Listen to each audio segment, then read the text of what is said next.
Hey guys, before we get into our episode today, we want to share with you a super quick giveaway, chump giveaway that we're going to be doing. Taylor, what are we giving away?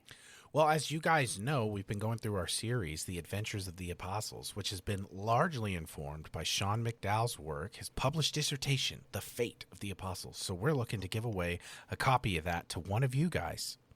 That is so exciting. If you want to enter, all you have to do is follow us at Church History for Chumps, either on Instagram or Facebook. You can share the story and then tag a friend in the comments. And for every comment you get an additional entry. That's right. You can enter as many times as you want. And John, when are we giving it away? We're going to be starting in the next couple of weeks as soon as the post is live. And then we're going to be picking our winner on November 1st. Also, All Saints Day. Feels very appropriate, doesn't it? I love it, John. Well, let's get back to the episode. You bet.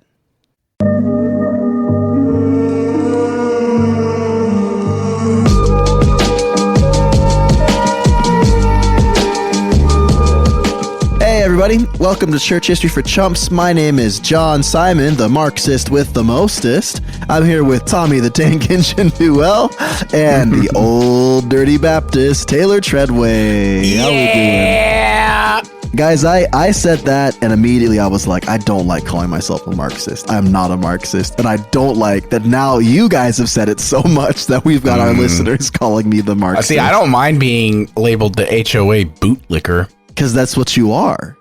Yeah, because they keep my property value high. Thank you. That's right. Thank you, HOA. And you provide pools. Thank you for the pools. Yeah, I don't know. Yeah, baby. Like yeah. Well, hey, we have a big milestone to share with everybody. What's that? In October, we hit 3,400 downloads. Yeah, kind of insane. Like I don't know. I'm not ready for paparazzi yet, you guys. Yeah. My heart's not in the right place. Probably not going to read the Instagram comments anymore. We're just gonna that's true. Yeah, act like we don't know nobody. See, when people used to be like, "Are you John from Church History for Chumps?" I used to be like, "Wow, oh my gosh, thank you for listening." Now when they say it, I'm just going to be like, "Oh gosh." I know you guys are joking, but if we just keep growing at this rate, I'm totally just going to be the guy that's like, I read every comment. I respond to everybody. You're already that guy. You are currently that guy. I know. It just consumes me. So what happened today with the birthday post? I thought it was Taylor's birthday. Yeah. Probably so did everybody else. Poor Serena's like, did the Facebook page get hacked? I really don't Thank you, Serena. I was just like, man, we haven't posted in a while. And we've got the giveaway, of course, which was fun. But I was like, what if I was like, I know, I'll post for Taylor's birthday.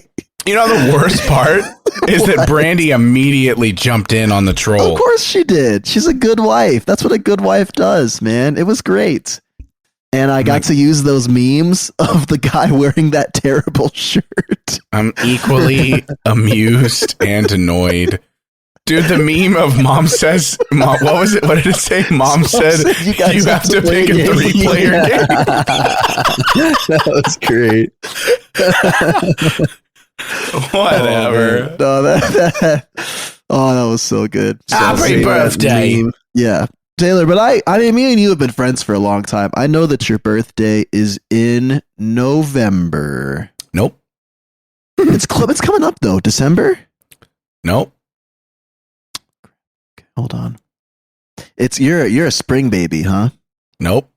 Oh my gosh. Was it like a month ago? Nope. Summer boy. You're a big old summer. You guys have managed to guess everything but. You fall? It's February. Wow. You're still wrong. It's February. I don't care though. February is spring in Tucson. That's true. Well, it's early exactly. No, it's early February, so it's still cold. Was it like the 3rd? February 4th. Very close. Wow, so close. Wow. It's my first guess. Yeah. I'm not a big birthday person. I rarely do anything, and I like adults that make their birthday like the event of the month is actually like a pet peeve of mine. I don't know That's any dudes that crazy do coming that. from a Disney adult, but okay. Okay, I'm sorry that I know what high quality entertainment, safety, and cleanliness is. I'm sorry. Have you ever Family friendly. wanted to get sick at Disneyland just to go to the medic station? I've never I've thought never heard of of that, this. but I think next time I'm at Disney, I'm going to need a gout flare up. I'm telling you, dude. I think they have the cure for cancer behind those curtains, bro. They might. You walk in, Mickey's dressed up as a doctor, Minnie's a nurse. Like, oh, what's wrong, pal? Oh my gosh. That actually sounds like a horror movie. It's my gout, Dr. Mickey. Oh, I have something for you. He already knows your medical history. This is the They third bring out flare up one- this year, huh? He just brings out one of those cattle, tranquilizer things. Oh my gosh. Just plunges into his brain. Time to go night night. Oh. He's like No Country for Old Men. Flips a coin. All that to say, in a long roundabout way, thank you to everybody that regularly listens. And wish Taylor a happy birthday, of course. Yeah, thank you. Yeah, so we should say, because we forgot to mention this. So thank you to everyone who voted on a new series. I'm gonna pull back the curtain and show you guys the behind the scenes. We were actually really hoping it was not going to be the Crusades, but the Crusades won. And you know what? we're gonna do it. We're men of our And word. we're excited. We are. We've honestly wanted to do the Crusades for a long time. The reason we've pushed it back, especially for you guys who've been listening to us for a long time, is just because it's a beefy boy, you guys. It's a beefy topic to get into. But I mean, I don't know about you guys. I've already started doing some research. I've got a great audiobook I've been listening to. I've got a series of lectures I've been listening to from, I think, Tulane. So yeah, I'm getting ready. I'm getting psyched. I'm getting hyped. Yeah, we're looking for that in the new year's when we're gonna start dropping those. That's right. Is that the idea? So first pod of the new year, we're gonna do that. So until then, we're just kind of going to do a little bit of scatterbrained approach. Here's the thing. We've been olden days. We've been shackled to the early church for 9 months and we're just ready to sow our wild podcast oats again. We just want to let our hair down and do whatever. We're going to do some holiday themed stuff. We're going to do, we're going to do whatever. We're trying to get some guests. Trying to get some guests for you guys. Cool. Yeah. Taylor, should I announce our special guest since he's confirmed that he's going to do a podcast with us, or should we wait to announce that? Keep them. We should keep it a surprise. He's a big deal, though. Actually, yeah. All right, we got a big guest coming. Yeah. I mean, Jordan Peterson, you guys, huge. Have you ever heard of him? Have you ever heard a man cry on a microphone? That's right. When you're in luck. That's right. So yeah, today, obviously we're a few days late for Halloween, but we wanted to hit you guys with the Satanic Panic. A little spooky dooky. Which is about as far from the early church as possible in every way imaginable. Still history though. R/Ask historians, it's got to be 20 years to be considered historical for them. Dang, that means we lived through some of this stuff though, yeah, right? We're operating within the window of living memory. Holy crap, we are living memory. Yeah. This is a pretty speaking of Reddit, this is a pretty Reddit coded topic, I feel like. I feel like the good people of Reddit probably have lots of opinions about the Satanic Panic. Well, that's where I'm excited to kind of do my spiel, because I've got a lot to say about this. I feel like I have a lot of I mean, you guys know me. I'm Mr. Nuanced. I've got a lot to say, and I don't think this is going to be dunking on the dumb old Christians for an hour. I don't think that at all. So yeah, I was actually really excited. I'll just toot our own horns. I've really appreciated how we are very benefit of the doubt giving here, and I really do appreciate that. Because you're right. I have a feeling everything I was researching and reading, it was just dunking on the dumb old Christians, and there's a lot more going on. Sure. Behind the scenes of this event. Anyway. So should we get it popping? I got a cold open. Ooh, Hit us.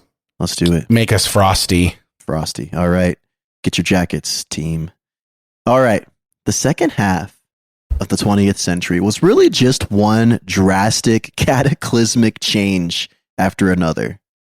Think the Vietnam War, the close of the Civil Rights Movement, the explosion of counterculture, aka the filthy hippies. The popularization of television in American households just became super prominent. Whatever the heck disco was. It's during this time, in the second half of the 20th century, that the Satanic Panic truly took hold. This grim, yet whimsically rhyming period of mass hysteria sits uncomfortably in the memories of the many who recall it. Modern-day onlookers may be tempted to abuse hindsight and scoff at its perpetuators.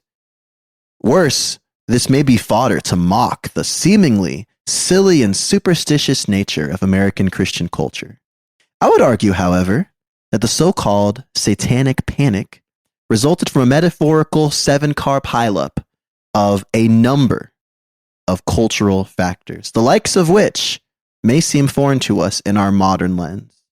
While Christians were among those leading this massive paranoia, they were often joined by law enforcement, medical professionals, psychotherapists, and other well-meaning citizens who all truly wanted one thing: to protect the children. Let's begin. Think of the children. Think of the children, man. It's 10 o'clock. Do you know where your children are? Hopefully not with any Satanists. Also, just disclaimer, we did all of our own research on this, but like Christianity Today does have a really cool podcast series that I've listened to off and on. I did not pull any of our research based on off of that podcast, not intentionally because it was bad, but just because, you know, going from pod to pod is weird. But I would recommend it. It's by Mike Cosper, same dude that did Rise and Fall of Mars Hill. It's called The Devil in Deep Blue Sea. I think it's worth a listen. So if you want to listen to like 10 hours of this content, go over there and listen to more good Christian content. Okay, first, let's define our terms. A lot of us, when we hear about the Satanic Panic, we think about the first time that our parents told us that we couldn't play Dungeons and Dragons because the Gorgon was a form of sorcery and was going to invite demons into your bedroom. And I'll say, this is one of the trickle-down effects of it, but at its nucleus, the Satanic Panic was a time in the 1980s full of claims that there were satanic cults that were abusing children, committing murder, and performing widespread ritualistic sacrifice.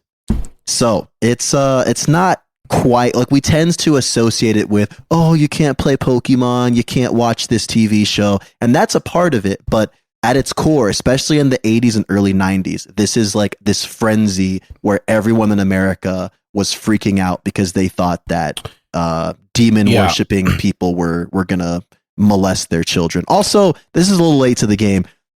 This may not be the best podcast to listen to at the dinner table, because there's some gnarly stuff in this. School. Yeah. There's some gnarly stuff in this, and I'm not gonna read quotes as explicitly as I can, but there's maybe. I was just thinking about that. Yeah, there's some. Yeah, I was wondering that too. Yeah, because it's just a little froggy. It's a little froggy. What's interesting, I don't have the stats on the ages of our listeners, but I'm willing to bet most of our listeners are our age, roughly. I think it's 28 to 44, and I'm embarrassed that I know that stat. You have the stat off the top of your head. Good for you. It's our marketing guy, JS. We do have a number of listeners who have said they like to listen with their kids, so it's probably good to have that tag for today. Yeah, and I'll put a little something in the show notes too. I'm saying for the age, our experience with the Satanic Panic, like firsthand, our window of living memory, right, has been more with like the second generation, the whispers of it. Like I was originally not allowed to read Harry Potter. I'm guessing. Same. Right. John, were you allowed to watch Care Bears? Care Bears? No. Teletubbies, I think, was off the table though. That's because your parents hated it, not because there was demonic. That's just because John just had a good old-fashioned African-American father who knew better. His son watching Care Bears. Now watching that nonsense on my television. I've heard people say that they couldn't watch the Teletubbies because they didn't speak it. They spoke like gibberish, and people thought they were speaking like incantations. And Wow. I gotta be honest, when you go back and watch some of those Teletubby clips, I'm like, something's off. Something's off. Real weird. It's real The baby's face in the sun really sends it. They like worship it. It's so The sun is rising. So very weird. I was Harry Potter limited in my early years, but then by the time I hit 5th grade, my parents were like, whatever, he wants to read, just let him read. So I was personally allowed to play fantasy and Pokemon and all that, and my parents even would buy Pokemon for me. But I know that like my wife had a very different upbringing with that. John did. Tommy, what about you? It was a mixed bag for us. There was kind of some effects of this, I think, in our family's upbringing. We weren't. I wasn't allowed to play Pokemon. I'm not totally sure why. And then Harry Potter was kind of like off the table until I was about like 13. Then I think my dad had been reading them, and he's like, "Oh, these are just legit." And so, That's awesome. so then we all read them, and then my mom ended up reading them like years later and really liked them as well. So I don't know, but they weren't like. I don't know. I feel like in Christian circles, there's always the interesting element of a lot of influence from Lewis and Tolkien, who deal a lot with magic, Yeah. And so I feel like there's this internal confliction where I feel like people were just going off of vibes a lot of times. Yeah. Like, can I also say how grateful I am that like, could you imagine how much harder it would be to be a Christian who's into like fantasy without the precedent of Lewis and Tolkien? Because they basically were like, oh yeah, this is magic, but this isn't demonic. This is just, a way to expand your imagination or whatever. But without them, life might have been harder. My dad was a Christian growing up in the, late 60s and 70s. And he grew up playing Dungeons and Dragons, and that it never made it into our family's culture. But I don't think it was because it was taboo. I think that they were just trying to kind of develop a different family culture. But my parents' lens, I'm really thankful for my parents' kind of lens that they pushed like cultural things and entertainment through. Was honestly, it was Philippians 4:8 that my dad would always want to help us analyze culture and entertainment by, is like whatever's true, whatever is, loving, whatever is good. Think about such things. I don't have the full verse memorized, but that was kind of the ethic, I think. And so they did have a higher tolerance for things that were dark than like a kind of like fundamentalist, as long as like good was winning in the end kind of thing. Yeah. Yeah. I think I heard Tim Keller say one time that as long as the evil is sin and as long as the good is Christ, or like in a similar vein, like it's good art.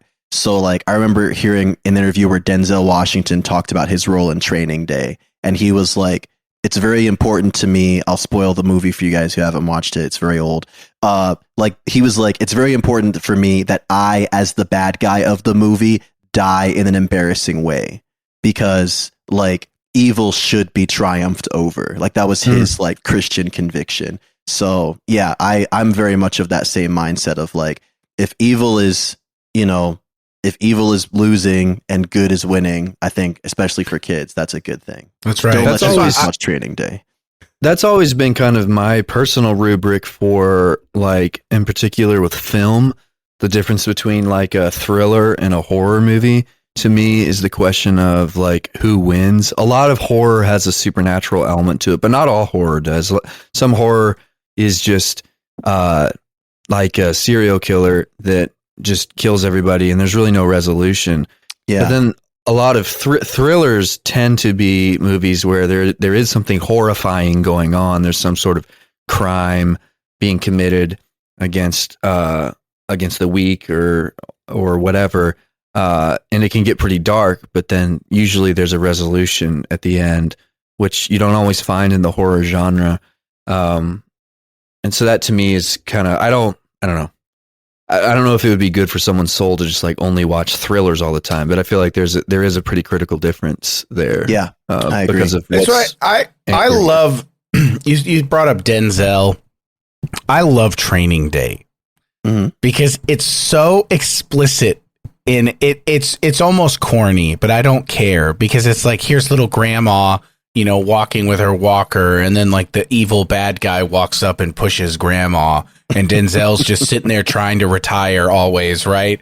Sipping his coffee, and then he's like, and then, the next scene is him just taking out guy that pushed grandma in like an unapologetic way. You're like, yeah, baby. So I don't know. Vigilantism. Are you sure that's not the Equalizer that you're thinking of? What did I say? You said Training Day. And Training Day, he's like a bad. No. I totally meant Equalizer. My brain, like the Microsoft Word in my brain said Equalizer. I was like, I don't think he's that.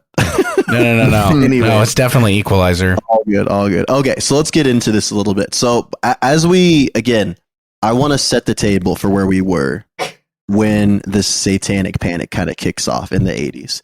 So I want to ask you guys a quick little trivia question. When would you wager that the first law that addressed child abuse was passed in the United States? Give me a ballpark guess. Child abuse? So are we not counting like the labor laws and stuff? Yeah, I would say like specifically like domestic abuse, not like workplace.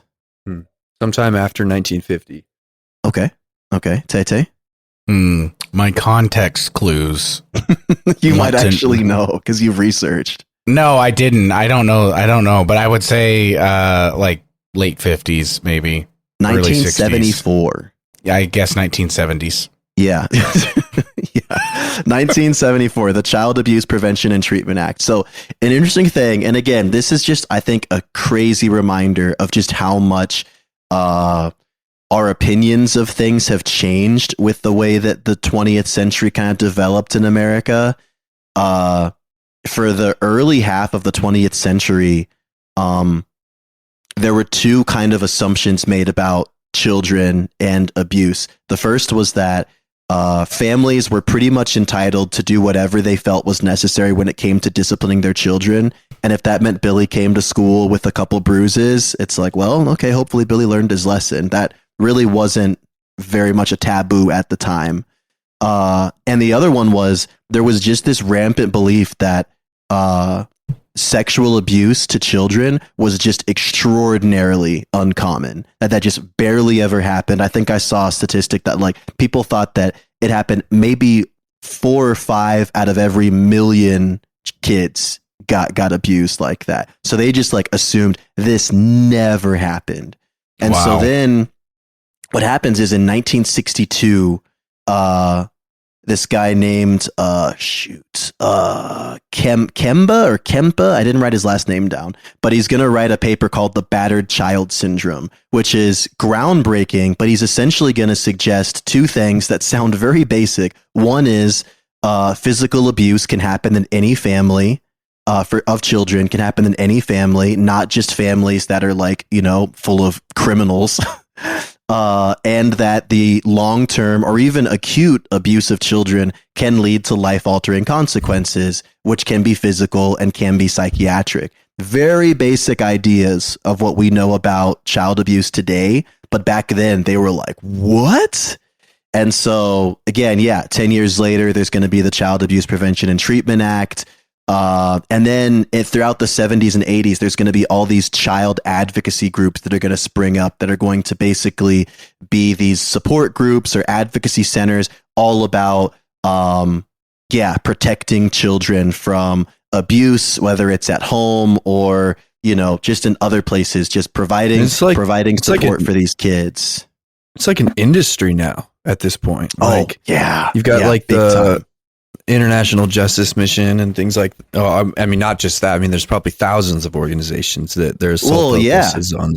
I mean, dude, I remember, I think I did a training back when I was starting my first kind of social work job, maybe 10 years ago. And I learned that when Child Protective Services first launched as like a wing of the state government, it was like overwhelmingly negative because people were like, you can't tell me what to do to my kid in my home. And like, I mean, I think we can all agree that CPS or DCS has a fair amount of controversy attached to it, even to this day. But I think all of us would still agree that like, yeah, if a parent is like repeatedly abusing, like not like spare the rod, spoil the child, but like abusing a child, that there should be some kind of intervention there. And when it first started, they were like, no, like that's not how this should be at all. So in the 60s and 70s, we have this giant like shift in opinion on how this stuff goes down. And another factor that is really going to be interesting when we get into this is feminism is blowing up in the 60s and 70s. And you guys know what happens with feminism. Women are deciding to join the workforce for the first time ever. And so what happens to these kids when dad's going to work and mom's going to work? The kids are going to daycares. Daycares. All and of a the sudden, latchkey kids. Right. And so you've got this scenario where the American public is hypersensitive about what can happen to children and just the risks of abuse. And at the same time, which is kind of an ironic, like seems like a, you know, these two things shouldn't go together. They're also sending their kids away for extended periods of time every day. And there's this huge like paranoia of like, what if these daycares are like doing something? And what if we can't actually trust them? And so, fair question. Yeah, I mean, no, very fair question. Very fair question.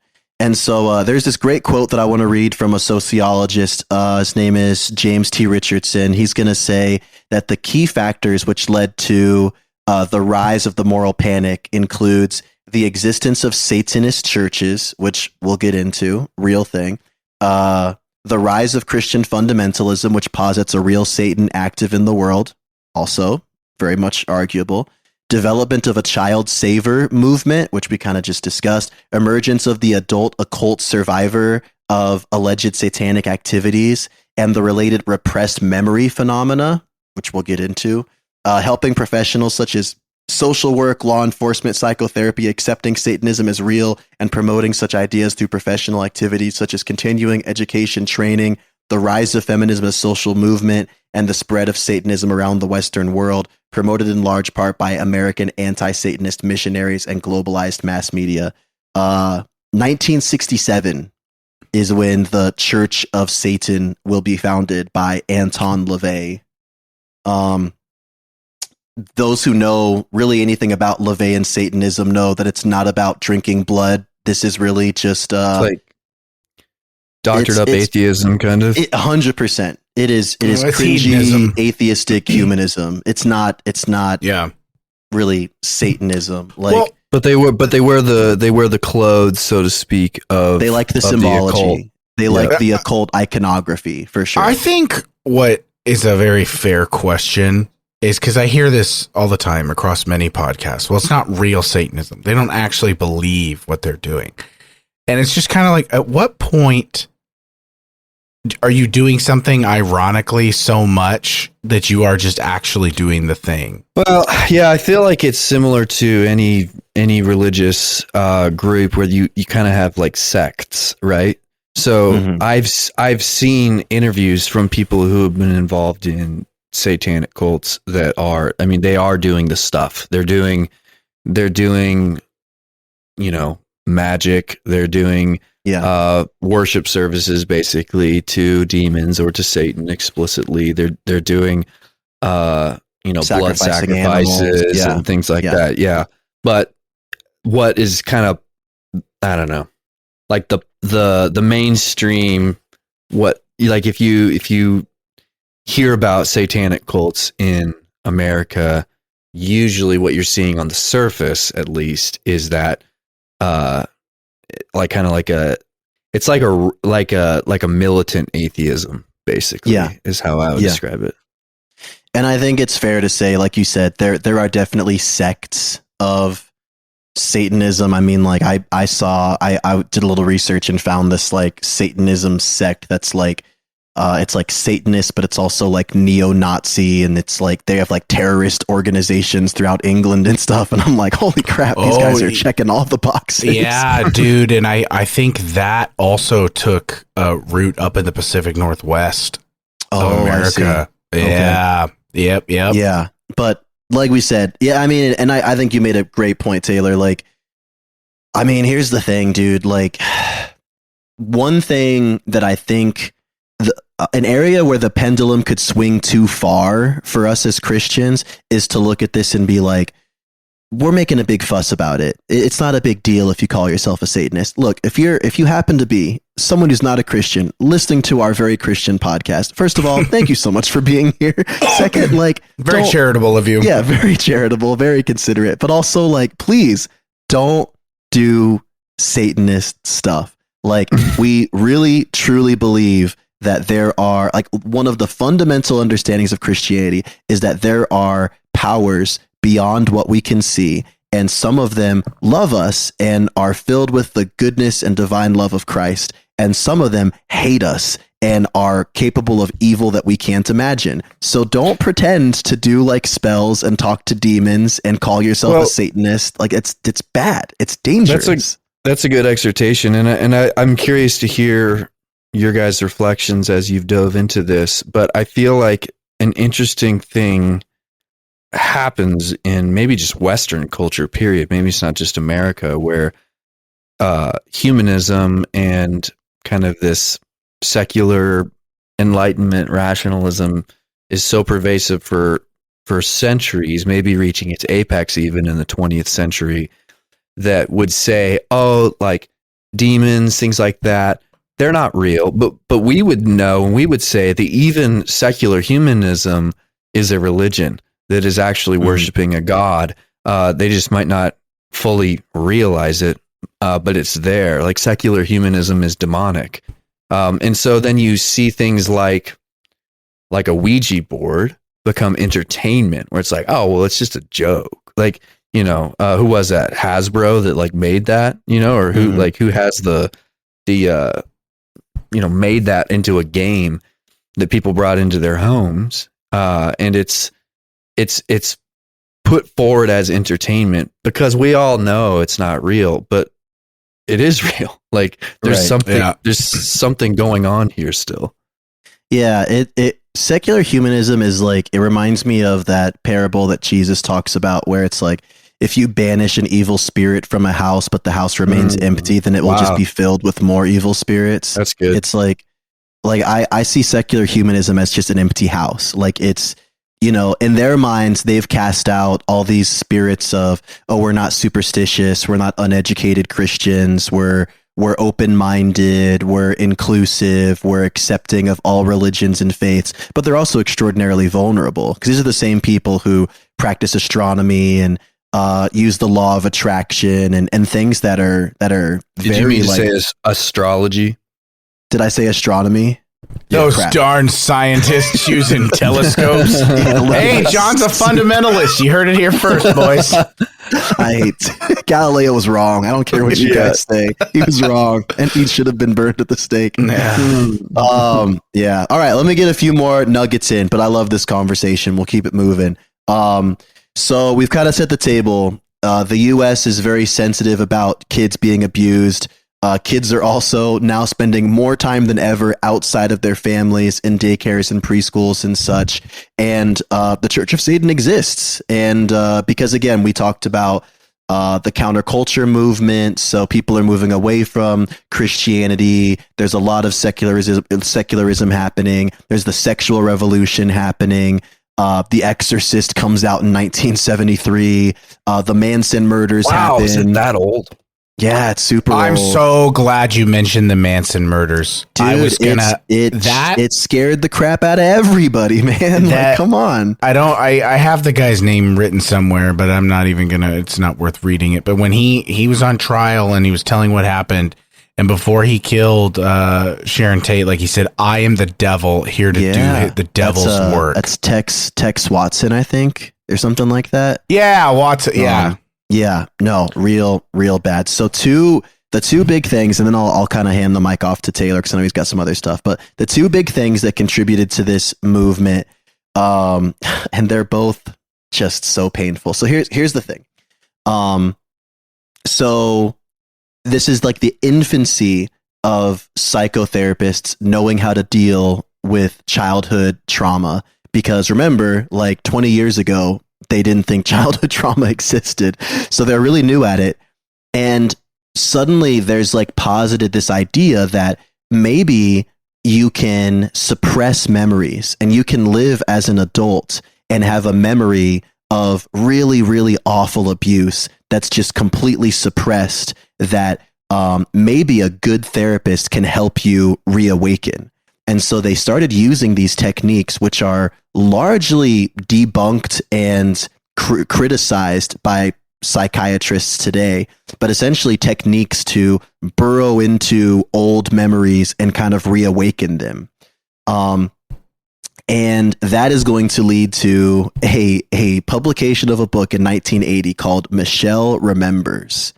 And this is a book where basically this woman by the name of Michelle Smith is going to write that she recovered this memory in adulthood after she had a miscarriage and 200 hours of therapy, again, as an adult, not as a child, that she had forgotten memories of being tormented during her childhood by nightmarish, perverted sexual abuse by a satanic cult, which imprisoned her for several months when she was 5 years old.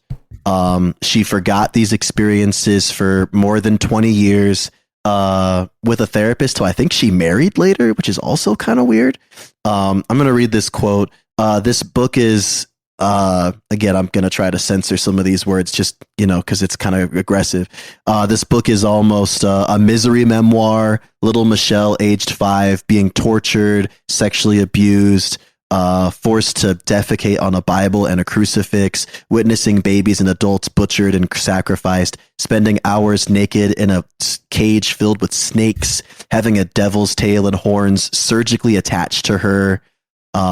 These grotesque abuses are said to have gone on for almost a year until Michelle's indomitable Christian faith, with the actual physical intervention of Jesus and the Virgin Mary, defeated the Satanists and the devil himself.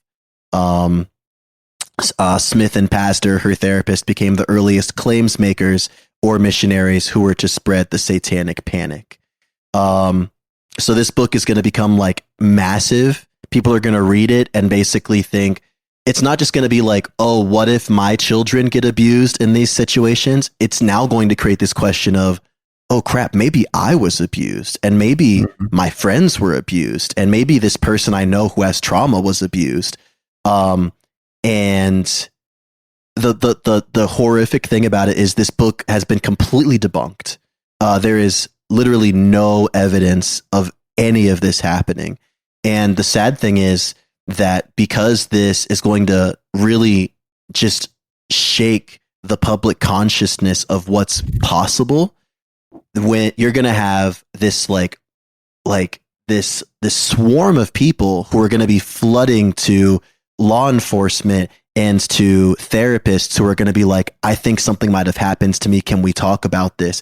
And one of the strategies of doing this like memory recovery therapy is basically like assume the person was abused. And so in a lot of times they're like, the people they're talking to for support and for therapy are like feeding them like, oh, well, how bad was it when you were abused? Like, was it one Satanist who assaulted you, or was it like a swarm of them who did it? Like, what did they make you do to the Bible? Like they're asking these like super loaded questions and planting these memories that sometimes people would go on to retract. But the thing is, tens of thousands of these types of cases are going to be circulating during this like 10-15 year time, and nothing is substantiated. There is not a lick of evidence that is going to purport that any of this stuff actually happened.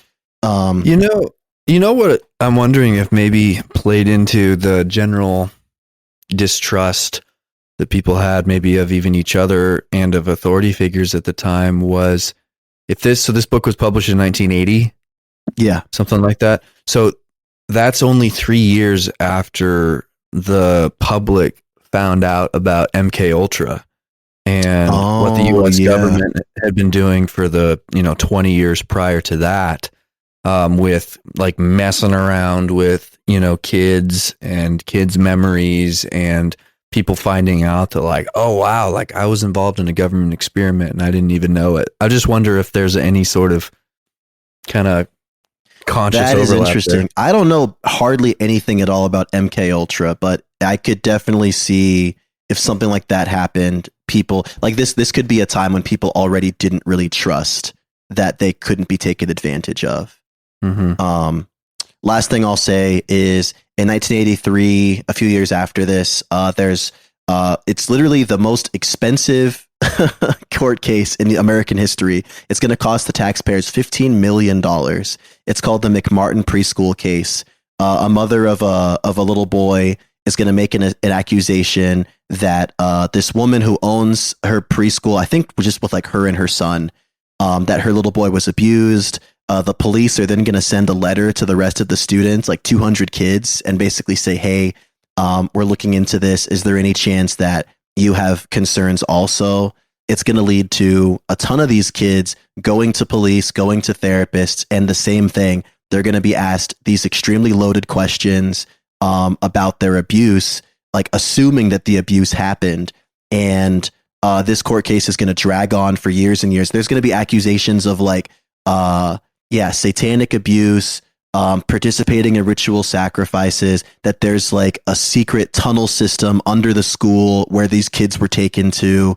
And the case goes nowhere. It lasts nearly a decade. It costs the family of the accused their life savings and legal fees. I think that the owner of the preschool is going to spend a year in prison on trumped up charges. Her son's going to spend like 6 years in prison. There are 0 convictions that come out of it, and $15 million spent on this like super long drawn out case that gets a ton of attention and is still going to keep stoking these like fears and paranoias about what's happening. So yeah. Was there any sort of, in that trial, like was the satanic stuff mixed in, or was that just like child abuse? Oh no, it was satanic. They thought it was a cult. Yeah. Yeah. So there's a good research, John. Thanks, G. Good. And I like you actually set this up well. We didn't plan. We planned to both research, and then we accidentally, happy accident, overlapped perfectly. But I think you did a great job setting the stage. Cults were still a thing. Like they were very much a thing. They were going down in popularity, I think, by the 80s. Oh, that's such a good point. Yeah. So many people. Jonestown just happened, right? Right. So, and as Tommy pointed out, MK Ultra, people don't trust anything. Sensationalist news is starting to take off because news is starting to be monetized at this point. So this was just ripe to happen. And we'd seen, humans have gone through different types of occult paranoia throughout the years, the Salem witch trials and all that. And one of the things that I don't like, that I've had to, it's very hard to research this topic because almost everything is written from this, very empirical post-enlightenment. Well, Tommy, what else did you call it? Secular humanism. Yeah, the secular humanist bent where it's the dumb Christians are spiritualizing everything. And I think you did a great job, John, pointing out that we were in a time that it was just pure chaos. And so you have your normal moms that are like just going to work at the office and, double check finances, is sitting there wondering what the heck's happening to my kid at home. Or not at home, right? Right. But then the latchkey kids grow up, and then they start getting involved in Dungeons and Dragons and all these sorts of things, which does have occultic imagery. We're going to get into Dungeons and Dragons right now.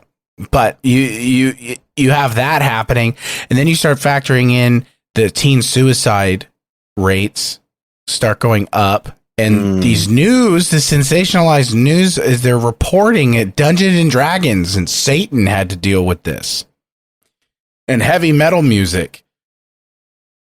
All of these kind of like countercultural points of interest for these kids is now their suicide's being blamed on those things rather than a lot of the traumatic upbringing. So there is some irony there that we're apparently culturally aware of childhood trauma, except no parent wants to admit that they're a horrific parent and emotionally, maybe physically, maybe sexually abused their kid, or at least allowed it to happen. Yeah. And then when the kid commits suicide when he's a high schooler, it's like, oh, well, he played that D&D game where they were summoning demons.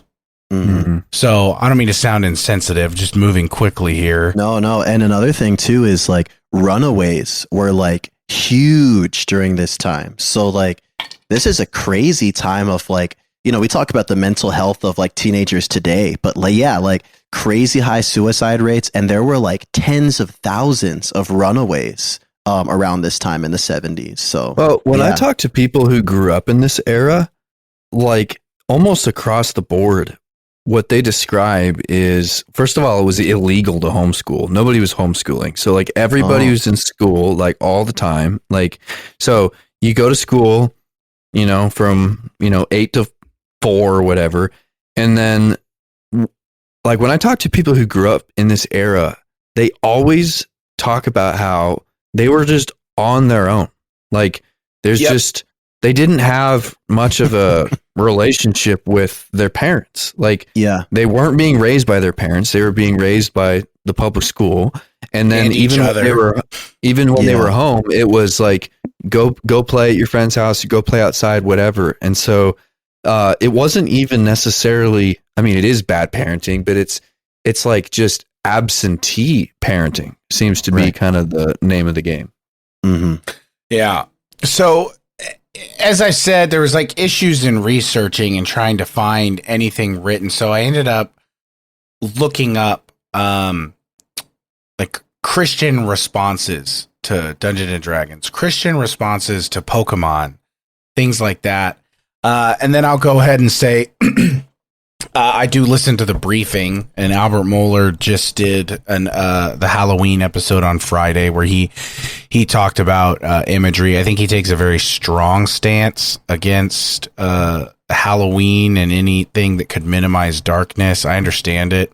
I don't think I have, minimize like, the impact of darkness and evil. Sure. I don't have as strong personal convictions, but I respect the cautiousness. So like this attitude is still very prevalent today. I think what I'll do now is I'll start where we're at time wise, as in 2025, and then I'm going to move backwards. Okay. Because we have very clearly evolved as a society to where we're not necessarily freaked out about Harry Potter as much anymore. Right. Yeah. A lot of people love Harry Potter. There's books written about, Christian metaphors in Harry Potter. I think J.K. Rowling came out of a Christian worldview for the most part. So she's influenced by that in her writing. Evil's very clearly presented. Pokemon, I think a lot of us have seen the clips of, the old church recordings where they're explaining that it's little demons that, cast demonic spells at each other. I think we've kind of evolved to realize, okay, it's just cute little critters that love their Pokemon trainer, and they, you're not killing anything. You're just you're knocking out the other Pokemon trainer. Mm-hmm. And then you get into like Dungeons and Dragons now, which is actually become Dungeons and Dragons and Magic the Gathering were big resurgence. Yeah, big resurgence right now. They are now considered, I would say, the nerdy Christian guys' like main hobbies.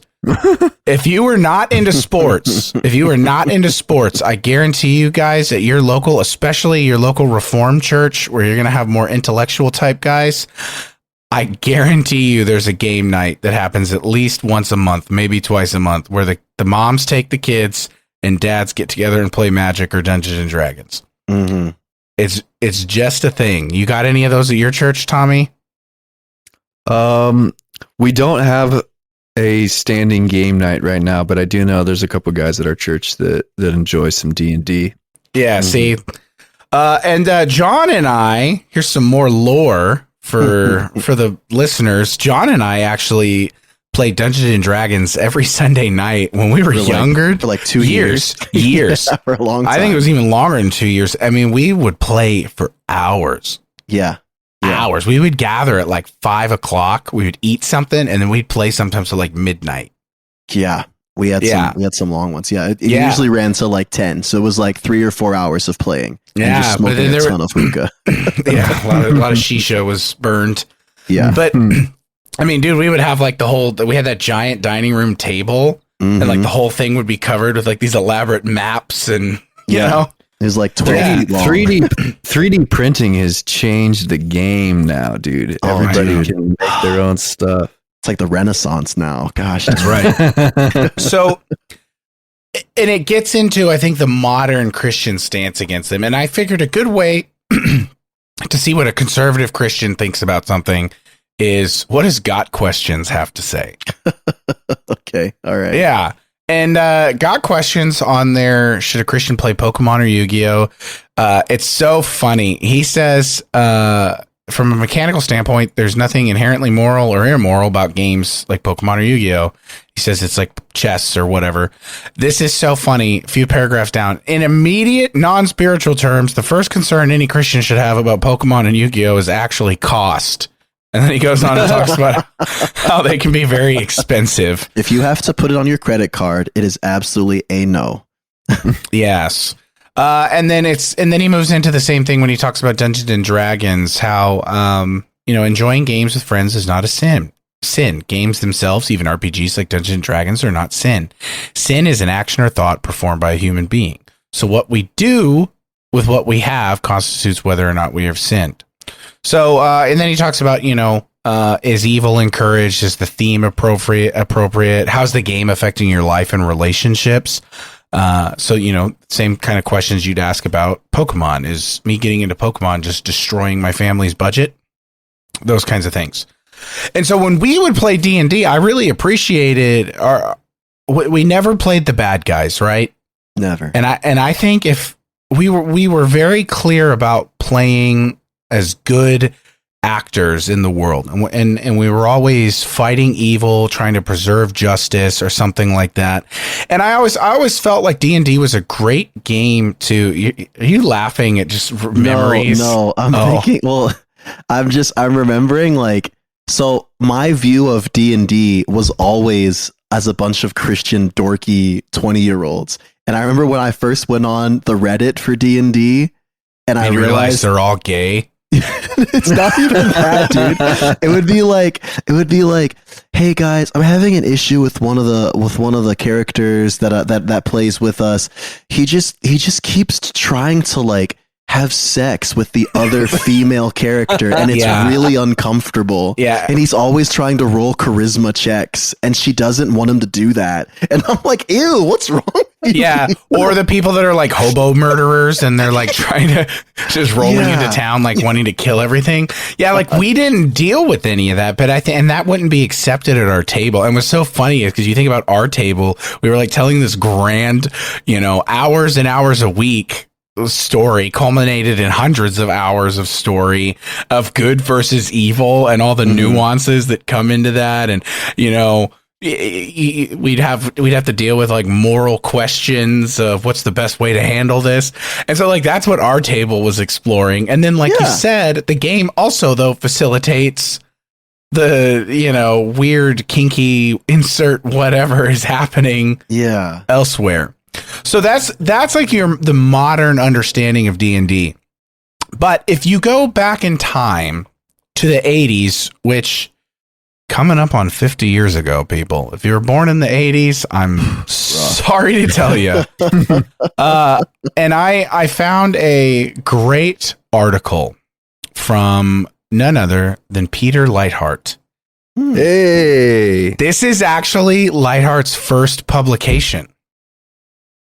It was a pamphlet called The Catechism of the New Age, a response to Dungeons and Dragons. And it came out in 87. He's going to crap on it, dude. Yes, him and George Grant. They're both. But here's why I wanted to look at this and read this. Is this your king, Thomas? This is but we have to remember like this was written. Takes. This is a long time ago, though, too. This was a long time ago. And as John pointed out rightly, what they were dealing with was just chaos, and emotions are high. And as we know, like crowds, people don't do well when they don't feel safe. So in his Christian response, the first half is super interesting because he actually goes through and very carefully explains what the game is and how it's played. And he starts showing Is this 3rd edition or?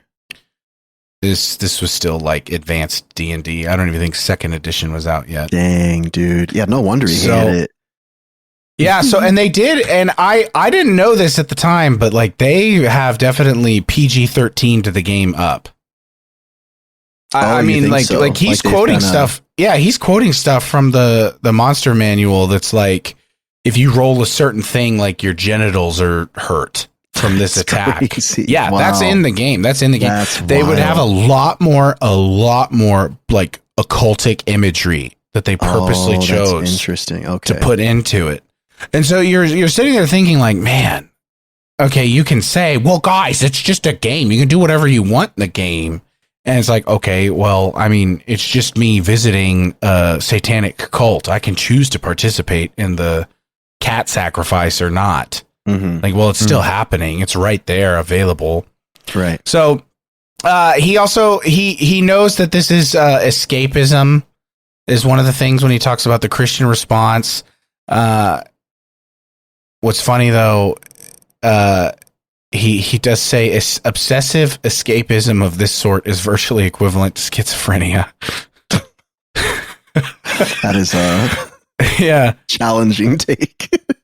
Yeah, but he's also talking about, you know, one of the students who had like committed suicide, and he was very clearly mentally ill. So he's making the claim pretty early on here, I think, that it's mental illness and emotional issues that are leading to suicides. It's not necessarily Dungeons and Dragons, but at the same time, the people that are led to play Dungeons and Dragons, or, you know, I love metal.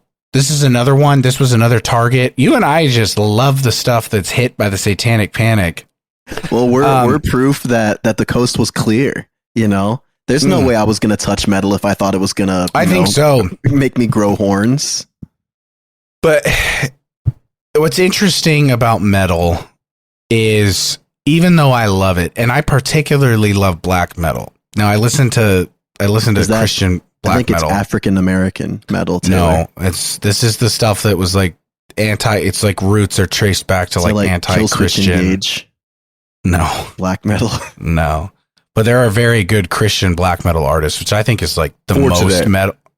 Yeah, the most metal thing you can do is take something that was made for Satan and be like, nope, I'm taking this for Jesus. What's the premier black metal Christian band? Like, I don't know, dude. Yeah, they're death metal. Horde. Gosh. Horde is very controversial in the sense that it's like the album is Invert the Inverted Cross. Oh yeah. Okay. Yes. Horde, which is HORDE, if you want to listen to that. I've been listening to Frost. WHORED. No. HORDE. Spelled the only way it would be spelled. I've been listening to a band called Frost Harder, which is an older black metal band from Europe.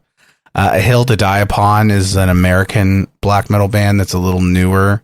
Very cool, very interesting stuff. But all that to say, Satanic Panic. This isn't just Taylor being like, here's the sick underground bands I listen to, guys.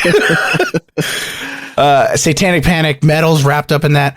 And I think that there is something to be said for your average American parent that's like, my kid's listening. Dude, I know what black metal sounds like. And I try to like show some to Brandy while we were driving the other day, and she's like, "This is unintelligible noise." Mm-hmm. And I'm like, "Yeah." Like, and there I were like it, legit though. bands that were like burning churches down in Europe, right? Like Mayhem. Yeah, mayhem, all of that drama. And that was also something that was sensationalized. That goes into like Europe's Satanic Panic. Yeah. But it was still a thing. So like you take take Manson murders as like this big, wow, he said he's, devil doing the devil's work. And people could be like, well, it wasn't really about Satan. He was just being edgy. It's kind of the same thing in Europe. But it's like you're still like people are still dead. Churches are still burned. There was murders in Europe related to the black metal scene. Yeah, and one thing I think we haven't mentioned yet is that for those who don't know, metal has always been kind of reveling in being irreverent. So like they always, like Black Sabbath is a good example of like it's meant to be like kind of a play on like, oh, it's an evil thing. It's an inversion of a holy thing, which is why Christian black metal or Christian death metal bands tends to do the opposite. They invert the inversion, which is why Invert the Inverted Cross is such a good freaking album title. Yeah, it's awesome. You're right. Yeah, and dude, this goes back to like rock and roll roots in general. Mm-hmm. It was sexualized. It was very rebellious. It was, yeah. So the 1950s onward, I think Christians do have real reason to like, at the very least be cautious. Mm-hmm. And that's what Peter Lightheart, he basically says the Christians should not play Dungeons and Dragons. Now, I wonder if he would hold that today. But for example, here's one of the reasons. He says, many of the spells, incantations, symbols, and protective measures are genuine occultic techniques. Several spells, for example, instruct the players to draw a protective circle when communicating with demons, a practice used by real witches. Spells often required human blood or flesh. And dude, he's like quoting the game here. The spell for how do you even pronounce it? Like cacodemon, conjuration suggests that this is the game. By tribute of fresh human blood and the promise of one or more human sacrifices, the summoner can bargain with the demon for willing service. I want you listeners and fellow co-hosts to imagine you're a suburban mom who works 40 hours a week. Dad works 50, and you come home from your little accounting job and see that Timmy's playing Dungeons and Dragons, and you open up the newspaper and that's the quote you read. Yeah. Done. Timmy's not playing Dungeons and Dragons anymore. Or imagine you're a pastor like Lightheart in the 80s, and you've got congregants coming to you saying, hey, should my kids be playing this game? And you research it, and this is what you find. Right. I think you want to think about the environment too. Like for me, it was like, I literally never even thought twice about playing D&D. I was playing with all my buddies. Half of them I went to church with. My DM is a freaking worship leader.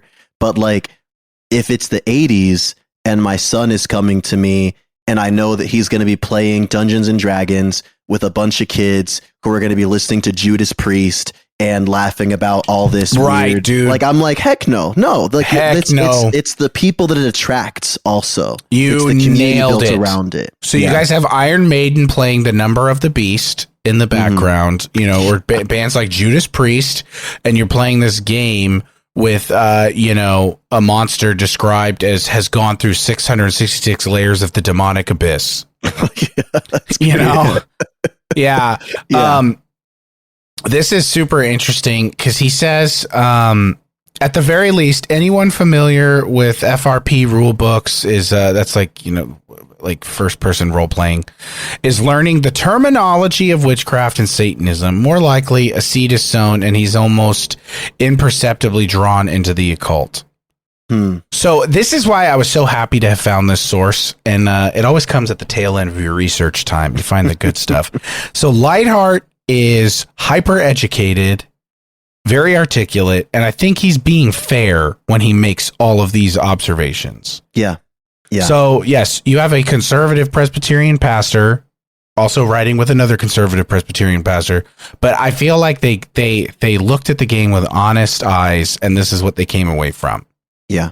And I think you're right, dude. Like, I do think that, because again, like I'm going to dork out here a little bit, but you'd be hard pressed to find anyone who's even played more than 5th edition Dungeons and Dragons. Like maybe edition 3, because 4 wasn't really liked by anybody. But like edition 1 was like the Wild West. And to think how much it's probably gotten a little bit more PC over the 40 plus years that it's been in print. We never encountered anything like that. Nothing at all. Never. Yeah. And if we did, it would have been really off-putting for sure. That's right. It would 100% been off-putting if we're flipping through the player's handbook. And so as you can see, like there was a point where they realized, okay, we can't get away with this. There was like as this listeners might know, D&D publishes books that go along with whatever edition. So it's like expansion books that give new rules and things you can use in the game. And one of these books had a lady who was naked on top of like a pedestal, like prepared for sacrifice. And it was like some eldritch wizard or something. But imagine being a parent and seeing that, dude. Yeah. Yeah. So...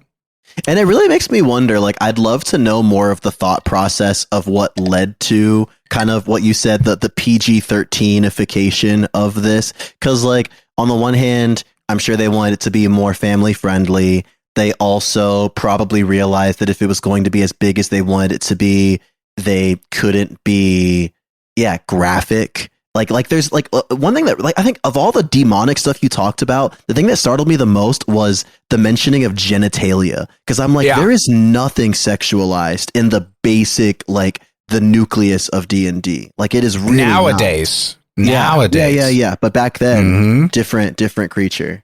So yeah, that's wild. And I think that's a very generous read on Lightheart too. I think I definitely see where he's coming from.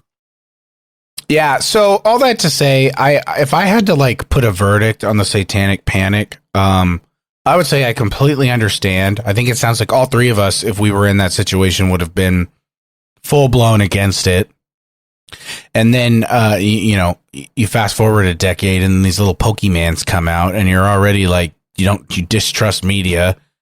And then you see like this little cute little thing that's apparently using ability called psychic, right? so you're like, what the heck is this? Do you feel like stuff like Pokemon kind of got the double barrel overreaction? Yeah. It did, but it didn't stick, which is the thing. Like Pokemon is probably okay, it's not as big as it was in like 2001, but I hate to break it to you, but man, my 9-year-old nephew's been showing me his Pokemon cards every week at church. Is it really bigger? Pokemon is bigger, but it was than so it's ever been. Yeah, it's bigger now. That's wild. Also, because now our age plays with it, and all the children still. That's true. It's just like Lego, dude. There's certain things that stuck. Yeah. Now it's cross-generational. Because Gen X wasn't playing it. Minecraft's another one where, too. Uncle Timmy plays with nephew Timmy and they both love it. So I know we're like, this was definitely a long episode. So thanks for letting me have my piece. But no, dude, this was really, really fascinating. It was fun to research, but also really fun to listen to your side of it too. I think getting the last little bits of, because I remember my dad used to send me. Did your parents ever used to send you the chain emails where he would be like, law enforcement has just found out that people are going around and doing this to people's cars, and if they do this, that's a sign that you're going to be abducted, or I was always afraid of like, oh, someone's going to play a sound of a baby crying outside your door. And when you open the door, then they're going to kidnap you and stuff like that. My dad would get those emails and print them out and then like make me sit down and read them. And I think like just there was, even when it wasn't like blatantly evil or satanic, there was just this hysteria of like, our children are in the world that our kids are growing up in is so different from the ones that we did. Like my world was so different from my dad's.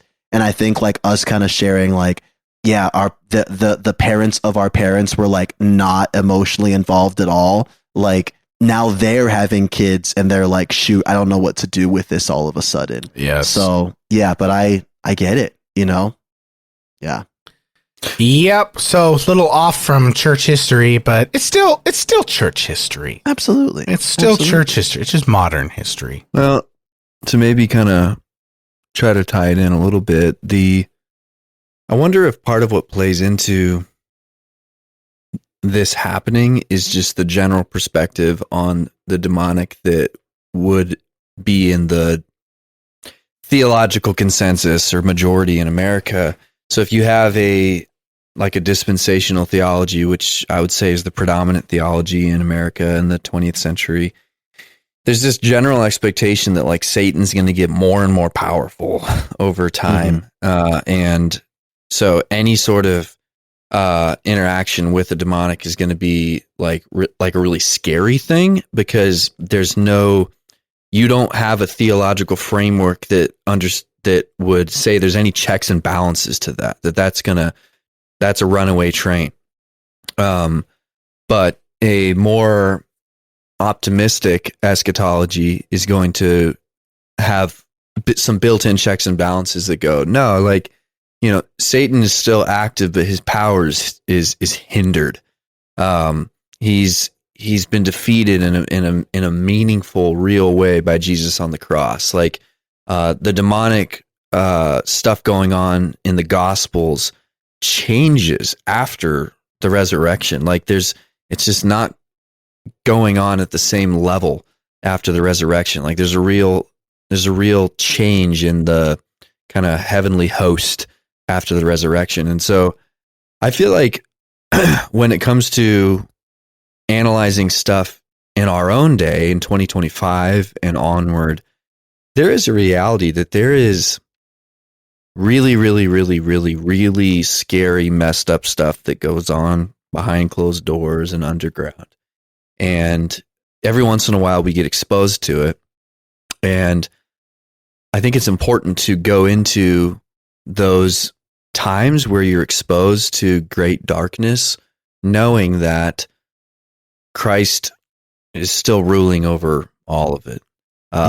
And that Jesus is going to make all things new. I feel that if you don't have that perspective, then it can get very easy to kind of doom scroll your way through life, so to speak. But it doesn't have to be that way. Like, we can look evil in the face. We can do what we can to resist evil, to expose darkness with light.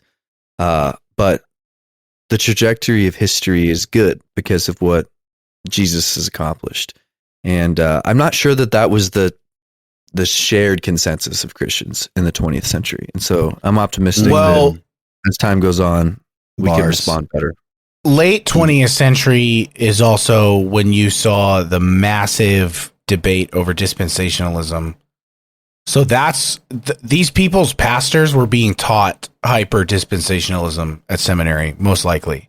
And so they go to pastor and he's like, Satan's kingdom is coming. This is the left behind era of dispensationalism. Dude, it actually is 100%. Legit. So that's what I'm saying. I appreciate that we are being very fair to them. I really didn't like that every piece of research I found basically was just like, and these idiot Christians, like gave them no benefit of the doubt. Didn't try to understand where, your suburb mom is coming from.